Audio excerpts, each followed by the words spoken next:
Deolindo Ventagrande era uma alcunha de Bordo.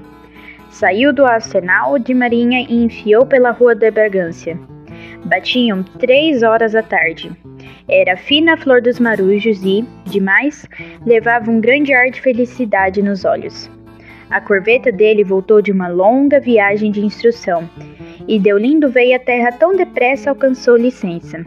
Os companheiros disseram-lhe rindo: Ah, Ventagrande, que noite de almirante vai você passar? Ceia, viola, aos braços de Genoveva, colozinho de Genoveva. Deolindo sorriu. Era assim mesmo, uma noite de almirante, como eles diziam, uma dessas grandes noites de almirante que o esperava em terra. Começara a paixão 3 meses antes de sair a corveta. Chamava-se Genoveva, caboclinha de 20 anos, esperta, olho negro e atrevido. Encontraram-se em casa de terceiro e ficaram morrendo um pelo outro, a tal ponto que estiveram prestes a dar uma cabeçada. Ele deixaria o serviço e ela o acompanharia para a vila mais recôndita do interior. A velha Inácia, que morava com ela, dissuadiu-os disso. Deolindo não teve remédio senão seguir em viagem de instrução. Eram 8 ou 10 meses de ausência. Como finança recíproca, entenderam dever fazer um juramento de fidelidade. Eu juro por Deus que estás no céu. E você? Eu também. Diz direito. Juro por Deus que está no céu. A luz me falte na hora da morte. Estava celebrado o contrato. Não havia descrer da sinceridade de ambos. Ela chorara doidamente. Ele mordia o beiço para dissimular. Afinal, separaram-se. Genoveva foi ver sair a corveta e voltou para casa com um tal aperto no coração que parecia que lhe ia dar uma coisa. Não lhe deu nada, felizmente. Os dias foram passando, as semanas, meses, 10 meses, ao cabo dos quais a corveta tornou e Deolindo com ela. Lá vai ele agora, pela rua de Bragança, prainha e saúde, até o princípio da Gamboa, onde mora Genoveva. A casa é uma rótulozinha escura, portal rachado do sol, passando o cemitério dos ingleses. Lá deve estar Genoveva, debruçada à janela, esperando por ele. Deolindo prepara uma palavra que lhe diga. Já formulou esta: jurei e cumpri, mas procura outra melhor. Ao mesmo tempo, lembra as mulheres que viu por este mundo de Cristo, italianas, marselhesas ou turcas, muitas delas bonitas, ou lhe pareciam tais. Concorda que nem todas seriam para os beiços dele, mas algumas eram, e nem por isso fez caso de nenhuma. Só pensava em Genoveva, a mesma casinha dela tão pequenina e a mobília de pé quebrado. Tudo velho e pouco, isso mesmo lhe lembrava diante dos palácios de outras terras. Foi à custa de muita economia que comprou entre este um par de brincos, que leva agora no bolso com algumas bugigangas. E ela que lhe aguardaria? Pode ser que um lenço marcado com o nome dele e uma âncora na ponta, porque ela sabia marcar muito bem. Nisto, chegou a Gamboa, passou o cemitério e deu com a casa fechada. Bateu, falou-lhe uma voz conhecida, a da velha Inácia, que veio abrir-lhe a porta com grandes exclamações de prazer. Deolindo, impaciente, perguntou por Genoveva. Não me fale dessa maluca, remeteu a velha. Estou bem satisfeita com o conselho que lhe dei. Olhe lá se fugisse. Estava agora com o Lindamor. Mas que foi? Que foi? A velha disse-lhe que descansasse, que não era nada, uma dessas coisas que aparecem na vida. Não valia a pena zangar-se. Genoveva andava com a cabeça virada. Mas virada por quê? Está com o mascate, José Diogo. Conheceu José Diogo, mascate de fazendas? Está com ele, não imagina a paixão que eles tenham pelo outro. E ela então anda maluca. Foi o motivo da nossa briga. José Diogo não me saía da porta. Eram conversas e mais conversas. Até que um dia eu disse que eu não queria minha casa difamada. Ah, meu pai do céu. Foi um dia de juízo. Genoveva insistiu pra mim com os olhos deste tamanho, dizendo que nunca difamou ninguém e não precisava nas minhas mãos. Que mãos, Genoveva? O que eu digo é que eu não quero esses cochechos à porta das Marias. 2 dias depois, estava mudada e brigada comigo. Onde mora ela? Na Praia Formosa, antes de chegar à pedreira, uma rótula pintada de novo. Deolindo não quis ouvir mais nada. A velha Inácia, um tanto arrependida, ainda lhe deu avisos de prudência, mas ele não os escutou e foi andando. Deixo de notar o que pensou em todo o caminho. Não pensou nada. As ideias marinhavam-lhe no cérebro, como em hora de temporal, no meio de uma confusão de ventos e apitos. Entre elas rutilou a faca de bordo, ensanguentada e vingadora. Tinha passado a Gamboa, o saco de alferes, entrara na Praia Formosa. Não sabia o número de casa, mas era perto da pedreira e pintado de novo, e com o auxílio da vizinhança poderia achá-la. Não contou com o acaso que pegou de Genoveva e fê-la sentar à janela. Cossendo, no momento que o Deolindo ia passando, ele conheceu-a e parou. Ela, vendo o vulto de um homem, levantou os olhos e deu com o marujo. Que é isso? Quando chegou? Entre seu Deolindo. Levantando-se, abriu a rótula e fê-lo entrar. Qualquer outro homem ficaria alvoroçado de esperanças. Tão francas eram as maneiras da rapariga. Podia ser a que a velha se enganasse ou mentisse. Podia ser mesmo que a cantiga do mascate tivesse acabada. Tudo isso lhe passou pela cabeça, sem a forma precisa do raciocínio ou da reflexão, mas em um tumulto e rápido. Genoveva deixou a porta aberta, fê-lo sentar-se, pediu-lhe notícias da viagem e a achou mais gordo. Nenhuma comoção nem intimidade. Deolindo perdeu a última esperança. Em falta de faca, bastava-lhe as mãos para estrangular a Genoveva, que era um pedacinho de gente, e durante os primeiros minutos não pensou em outra coisa. Sei tudo.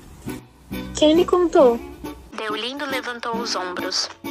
Fosse quem fosse, disseram-lhe que eu gostava muito de um moço. Deolindo chegou a ter um ímpeto. Ela fê-lo parar só com a ação dos olhos. Em seguida disse que, se lhe abrir a porta, é porque contava que era um homem de juízo. Contou-lhe então tudo, as saudades que curtira, as propostas dos mascates, as suas recusas, até que um dia, sem saber como, amanhecera gostando dele. Pode crer que pensei muito e muito em você. Sim, a Inância que lhe diga se não chorei muito. Mas o coração mudou. Conto-lhe tudo isto, como se estivesse diante do padre, concluiu sorrindo. Não sorria de escárnio. A expressão das palavras é que era uma mescla de candura e cinismo, de insolência e simplicidade, que desista de definir melhor. Creio até que insolência e cinismo são mal aplicados. Genoveva não se defendia de um erro ou de um perjúrio. Não se defendia de nada. Faltava-lhe o padrão moral das ações. O que dizia, em resumo, é que era melhor não ter mudado. Dava-se bem com a afeição do Deolindo.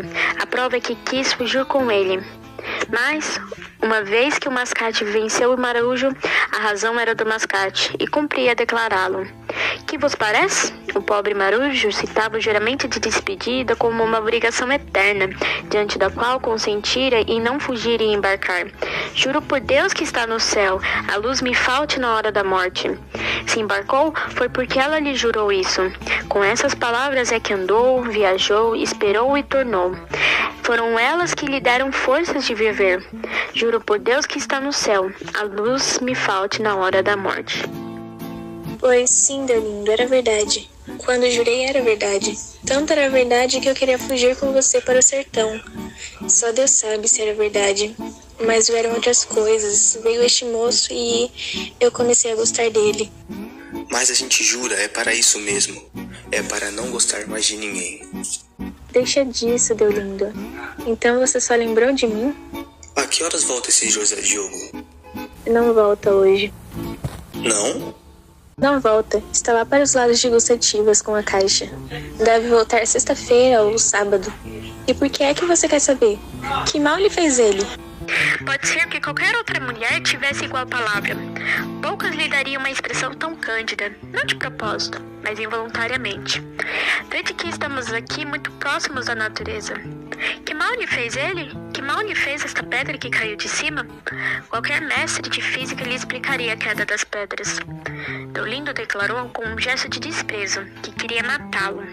Genoveva olhou para ele com desprezo, sorriu de leve e deu um muxoxo. E, como ele lhe falasse de ingratidão e perjúrio, não pôde disfarçar o pasmo. Que perjúrio! Que ingratidão! Já lhe tinha dito e repetia que quando jurou era verdade. Nossa Senhora, que ali estava, em cima da cômoda, sabia se era verdade ou não. Era assim que lhe pagava o que padeceu? E ele que tanto enchia a boca de infidelidade, tinha se lembrado dela por onde andou? A resposta dele foi meter a mão no bolso e tirar o pacote que lhe trazia. Ela abriu, aventou as bugigangas uma por uma. E por fim deu com os brincos. Não eram nem poderiam ser ricos. Eram mesmo de mau gosto. Mas faziam uma vista de todos os diabos. Genoveva pegou deles, contente, deslumbrada, mirou-os um por um lado e por outro, perto e longe dos olhos, e afinal enfiou-os nas orelhas.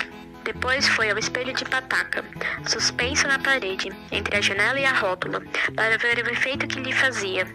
Recuou, aproximou-se.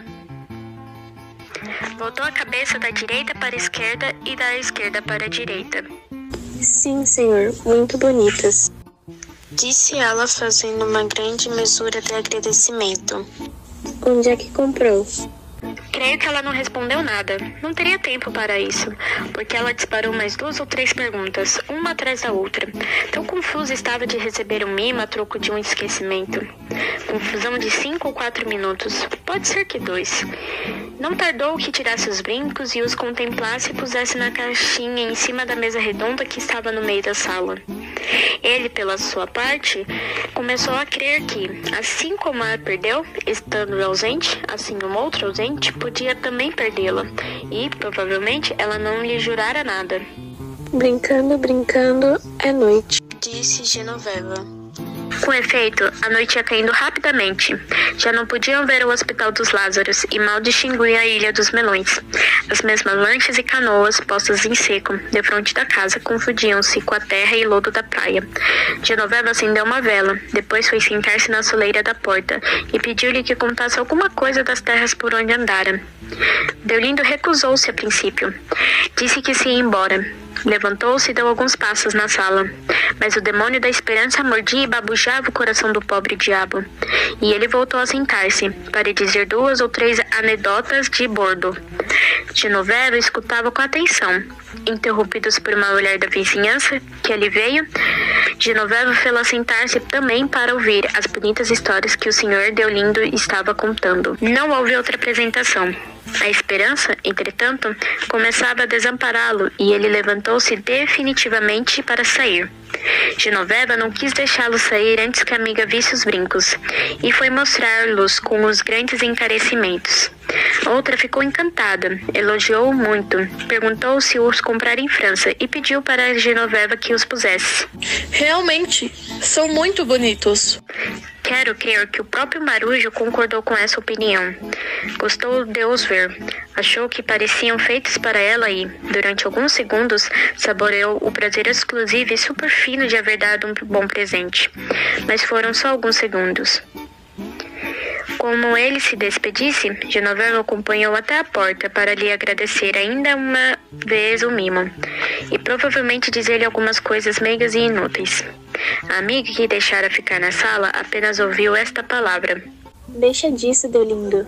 E a outra do banheiro. Você verá. Não pôde ouvir o resto, que não passou de um sussurro. Não já o rapaz impetuoso da tarde, mas com um ar velho e triste. Ou, para usar outra metáfora de Marujo, como um homem que vai no meio do caminho para a terra. Genoveva entrou logo depois, alegre e barulhenta. Contou a outra anedota dos seus amores marítimos. Gabou muito o gênio do Deolindo e seus bonitos modos. A amiga declarou achá-lo grandemente simpático. Muito bom rapaz. Sabe o que ele me disse agora? Que foi? Que vai matar-se. Jesus! O quê? Não se mata não. Deolindo é assim mesmo, diz as coisas, mas não faz. Você verá que não se mata. Coitado, são ciúmes, mas os brincos são muito engraçados. Eu aqui ainda não vi destes. Nem eu, concordou Genoveva, examinando-os à luz. Depois guardou-os e convidou a outra a cozer. Vamos cozer um bocadinho, quero acabar o meu corpinho azul. A verdade é que o marinheiro não se matou. No dia seguinte, alguns dos companheiros bateram-lhe no ombro, cumprimentando-o pela noite de almirante, e pediram-lhe notícias de Genoveva, se estava mais bonita, se chorara muito na ausência, etc. Ele respondia tudo com um sorriso satisfeito e discreto, um sorriso de pessoa que viveu uma grande noite. Parece que teve vergonha da realidade e preferiu mentir.